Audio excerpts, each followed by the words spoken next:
Sweet Dreams, written by Soda Soufflé, read by Arashi. The onslaught of dizziness comes in waves. The first wave makes Byleth's head go light, as though he was about to float.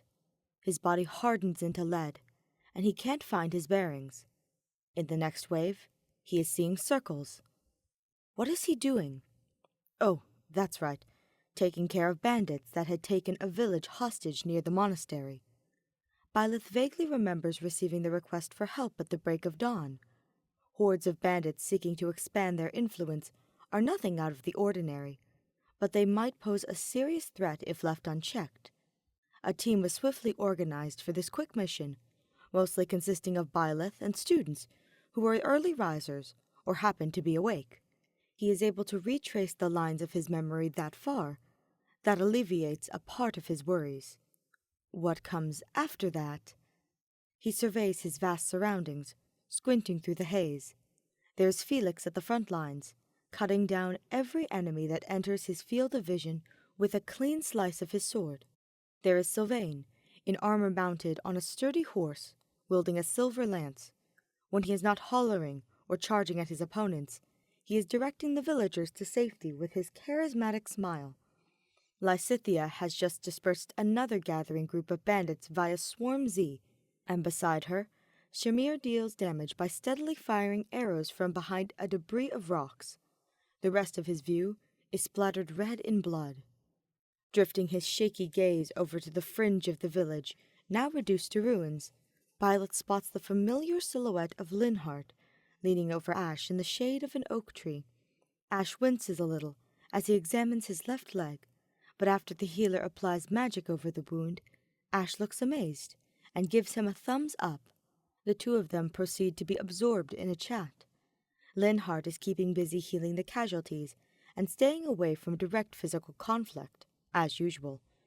Most importantly, he appears to be free from harm, and so are the rest of the team. Byleth wishes Linhardt didn't have to follow them along into combat. Even if his excellent healing abilities would be of great use, Byleth had hoped to prevent him from witnessing the extent of the carnage. But, surprisingly enough, Linhardt had insisted on his presence this time. He even made the effort of dragging himself out of bed to prepare for their journey, yawning constantly nevertheless. When Byleth prompts him for the reason, Linhardt merely smiles and replies with an equivocal answer, chuckling at the professor's disgruntled expression. Unfortunately, Linhardt doesn't seem to be aware that Byleth has been staring in his direction from a few feet away. This proves to be evident for when he turns around to walk towards the opposite path.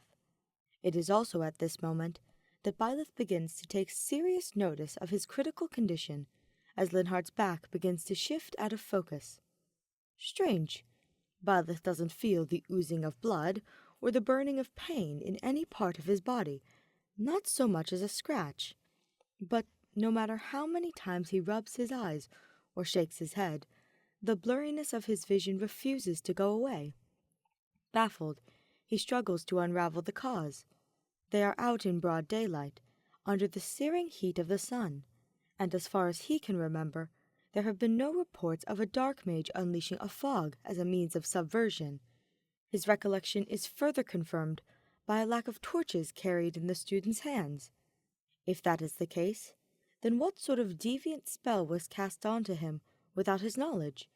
It drains away the strength in his limbs and cuts his breath short, but the most potent symptom of all is the creeping fatigue preying on his nerves and mind.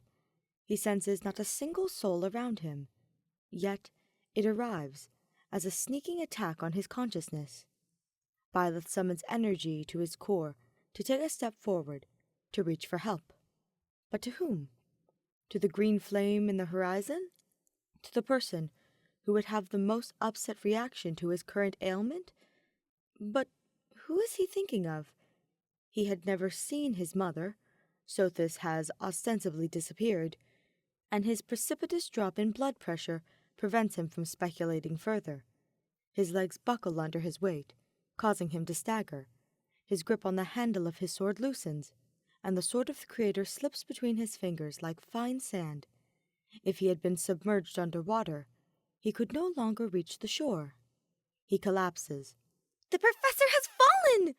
Lysithea's distant cry accentuates the ringing in his ears. "He needs healing at once! Hurry over there!" Like a glass cup spilled on the carpet, the world tips and lands onto its side. His cheek is pressed against the concrete ground, with pebbles and broken twigs scattered across the barren surface. Considering the wide space between him and his allies, it will take quite a while for anyone to reach him by foot.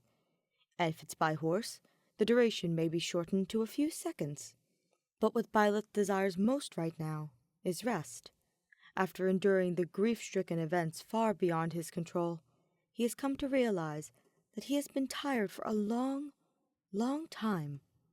The sun's rays beat down on him, sending sweat trickling down his forehead. He is infinitely ready to accept the remainder of his tangled fate and giving in to the enclosing darkness. From the other end of the dark tunnel, there hums a pulse. Over the incessant buzzing, he perceives a separate rhythm of sound. The vibration is too light to be the hooves of a hurried horse. At the same set of sound approaches him, there is a break in between, followed by a quick shuffle as it picks up again. Byleth discerns it to be the hasty footfall of a person in an extreme rush. Someone who has tripped over their own steps, but they are not letting it halt their way. They must be rushing towards him with all their might. Who could be pushing themselves so hard to overcome the stretch of distance between them? Byleth! The name that not even his father calls him on a regular basis pierces the stifling air.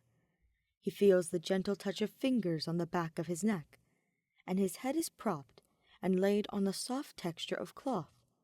Byleth cracks his eyes open. When the cloud of blurriness parts for a split second, Linhardt's face contorted in distress is the first thing he sees. "Professor, can you hear me?" The trembling in Linhardt's voice penetrates through his mist of swirling thoughts. His hand is cupped around Byleth's right cheek, holding him close. It occurs to Byleth that his head is resting on his lap. Byleth's eyes glazed over to the murky outlines of the young man. "Linhardt," he blurts out without thinking. He meant to call out his name, but his words end up as an incomprehensible, dry croak. "I'm here. I'm right here with you." Linhardt soothed him, brushing the tricklets of sweat off his forehead. "Please, stay with me. Your skin is pale and cold, but there's no visible wound. Was it a dark spell? Who did it? What happened?" Linhardt throws his composure into utter disregard as he fires question one after the other. Byleth tries his utmost best to delay the inevitable closure of his heavy eyelids so that he can convey his message. "Linhardt, be careful." "Of what? What is it? Is there an enemy? Did you get stabbed?" "Be careful." Byleth draws in a breath deep enough to string together a coherent whisper. "There's blood nearby. You might faint." Silence befalls him. Linhardt adopts a few long seconds to process Byleth's answer. From the way he stays still, he appears to have regained his calm, but the look of unfathomable surprise in his eyes soon betrays him, and his response is not pretty. "Oh, my dear Professor," Linhardt speaks through gritted teeth, "now is not the time to be noble and express concern for my well-being. I can assure you that if there's anyone who is about to faint, that would be you." Sorry." Seeing Linhardt's normally placid expression turn harsh, an awful pang strikes Byleth in his unbeating heart. He is used to chiding Linhardt for his insensitivity, not the other way around. Did he somehow manage to make Linhardt mad at him for the first time? The very notion induces a pain far worse than any injury he had received in battle. As though Linhardt's emotions had seeped into him, Byleth scrunches up his face. "Professor, where does it hurt?" Linhardt grows increasingly desperate, mistaking his change in expression for physical pain. "Please, talk to me. I beg of you. Please, talk to me. I beg of you. You can't fall asleep yet. I won't allow it." Thick, wet droplets fall onto Byleth's cheek in tiny splashes. The weather is persistently humid and sunny. Therefore, they are not from a sudden outpour of rain, nor are they really big enough to be dewdrops. If that is so, why is Linhardt wearing an expression of immense sorrow?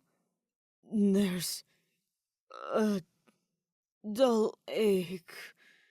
Byleth's speech starts to slur, like the time when he had experienced his first taste of red wine.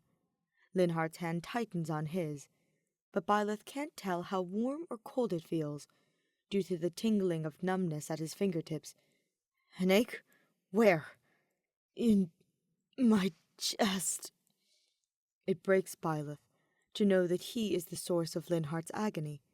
He didn't know of its impact, of how much he can't bear to see him like that. "Linhardt, please, don't cry." Byleth gathers the last ounce of his strength to spurt out these last words. He makes it in time, before the world begins to crumble into distorted puzzle pieces. Linhardt's lips are moving at a rapid speed, and Byleth can no longer keep up with them. The haze smothers his vision, and the noise fades away, forcing Linhardt, along with everything else, into the perpetual void. What is left of his power fails him, as the darkness wraps him in its arms, overwhelming him with a sense of serenity and laying his worn spirits to rest. First, there is silence. It surrounds him, tranquil, unmoving, almost deliberate. Then, the overlapping of whispers cuts through the silence, resonating in his muddled head. Someone is pleading with him to step back into the mortal realm. Someone who needs him badly. His soul quakes with rejuvenated energy, hovering past the dark veil and breaking it apart. After a pounding pause, silence falls. Byleth emerges from his brief episode with unconsciousness. He opens his eyes, slow, like the rise of a curtain, welcoming him to the familiar sight of the infirmary. His bulky armor has been stripped, replaced by a comfortable white shirt. The last of the sunlight pours through the window and shines upon Lysithea, who erupts with joy. "Professor!" she cries. "You've come around at last!" "Oh, thank the goddess! Here, Professor, drink up!" Ash immediately hands him a glass of water, as though he has been waiting for this moment. Byleth accepts it with grace and gulps down the entire glass. "Ash? Lysithea?" Byleth mumbles, as he blinks at them in a daze.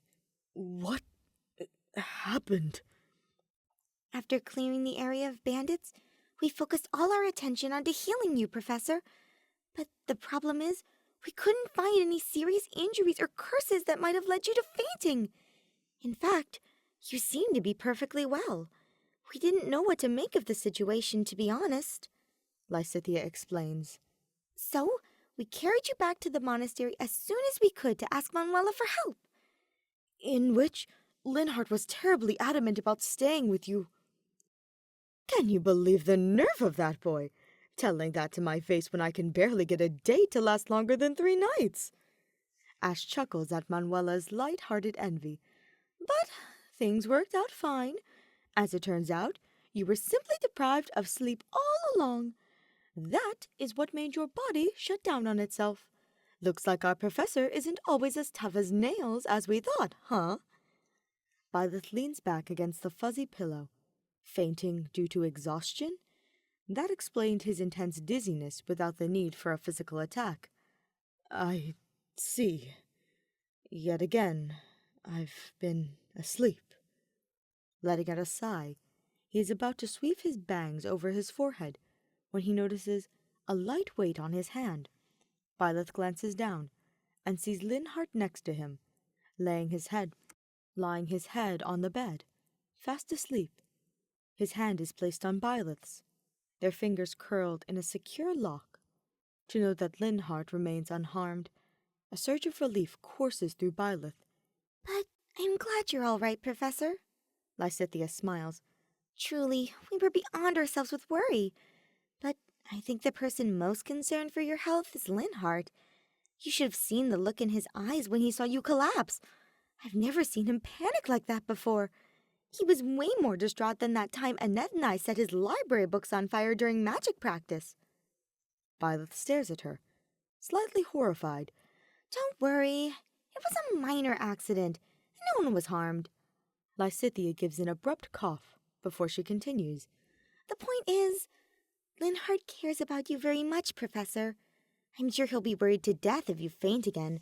So try not to overdo it, all right? Byleth shifts his gaze from Lysithea to the snoozing Linhardt and nods. Manuela sets away a stack of papers, adjusts the flower vase on the table, and puts one hand on her hip. Well, all that's left is for you to take the rest of the night off and sleep to your heart's content, Manuela says. For the first time in a long while, a patient's road to recovery is rather simple. Right, we've done our part here. Why don't we go ahead and give the lovebirds their space? Ash suggests, as he claps his hands together. Lovebirds? In my infirmary? Manuela widens her eyes in shock. Why, I can't imagine such frivolous activities taking place while I'm more than— And we should probably get going. See you tomorrow. Lysithea pushes Manuela along with her out the door, trying to get her to take a hint. Byleth stares after them, confused. Ash offers him an airy smile. Have a good rest, Professor, Ash calls. He shuts the door, leaving Byleth and Linhardt behind to their devices. In the wake of the three, a quiet chill now settles in the air. Byleth puts the glass aside as he relaxes and glances down. Shimmering moonlight that filters through the window highlights Linhardt's jawline. Byleth is surprised that Linhardt hasn't stirred from the ruckus. He can practically sleep through anything. Watching him doze away, feeling the tickle of his breath, endearment rises within Byleth's chest, in which there has been a previous ache. With his other hand that is not intertwined with Linhardt's, Byleth reaches out to smooth a strand of hair sticking out of his partner's bedhead. As he does so, his fingers brush against delicate eyelashes, which begin to twitch seconds later. Groggy, Linhardt rouses, muttering incoherences. He raises his head with a yawn, and their eyes meet. Professor, are you awake?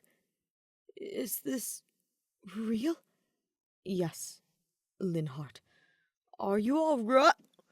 Before Byleth can finish his sentence, Linhardt throws his arms around him with such force that it knocks him backwards. With a squeeze, Byleth returns his tight embrace, soaking in the mage's distinct scent. Linhardt buries his face into Byleth's broad shoulder, hands clenching at the back of his shirt. I thought I was having the sweetest dream when you were with me, but this is so much better.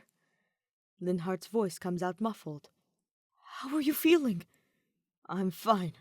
Much better than before.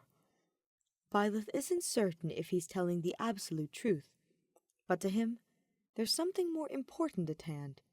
Timid as a mouse, he adds, Are you still mad at me? Mad at you? Professor, I can never— Linhardt pulls back to stroke Byleth's cheek. When it occurred to me that you could have gotten hurt on my watch, and I couldn't prevent it, it nearly drove me crazy. For this to happen to you, I apologize. What do you mean? Byleth frowns. It's not your fault I neglected my health. No, I should have done something much earlier when I noticed you'd been overexerting yourself lately. I know full well you're not the type to voice out your concerns, Linhardt says, tracing circles on the back of Byleth's hand with his finger. I know I can't stop you from fighting either, so I thought I could at least look after you on the battlefield. But I got careless. I should have never parted from your side. So that's the reason why he sacrificed sleep to accompany the team that morning. Byleth nods, with a newfound understanding. You did the best you could, Linhardt. "I thank you for that. I wish you don't have to trouble yourself over me. But if taking care of myself more means worrying you less, then I'll do it." Byleth reassures him. "This war may be difficult, but as long as you're safe with me, that's all that matters." Linhardt gazes into the clarity of his eyes, mesmerized by what he sees. He gives a bright smile. "Even after all these years, you never change, Professor," he whispers. "I'm eternally grateful for that." "So am I for you." Violet's cool expression softens. "It's late. Come, let's get you back to your room." He tugs at Linhardt's arm. "I'll walk you there." Linhardt puffs his cheeks in a cute pout. "But, Professor, I can't let you do that. You're the patient in question, and you know I want to stay with you. Besides, someone needs to be here in the event that anything happens, and I declare that person to be me." Byleth grunts as per the norm, whenever Linhardt gets his way. Linhardt beams victorious as he climbs onto the bed and sneaks under the covers. Snuggling up happily with his beloved professor, he coos, "I'm pleased we can be alone like this. It's been quite a while, don't you think?" He brushes the bangs off Byleth's forehead, delighting in the warm flush of his cheeks. "Now, let's get you to bed. If any of your nightmares return, I'll be here to drive them away. Do you recall what I always say about sleep?" Linhardt grins, drawing Byleth in with alluring eyes of confidence. "It works best when we do it together." And with that, Linhardt kisses the professor, and Byleth melts under his taste, his touch, and lets the love of his life lead the way into the deep, tender sleep.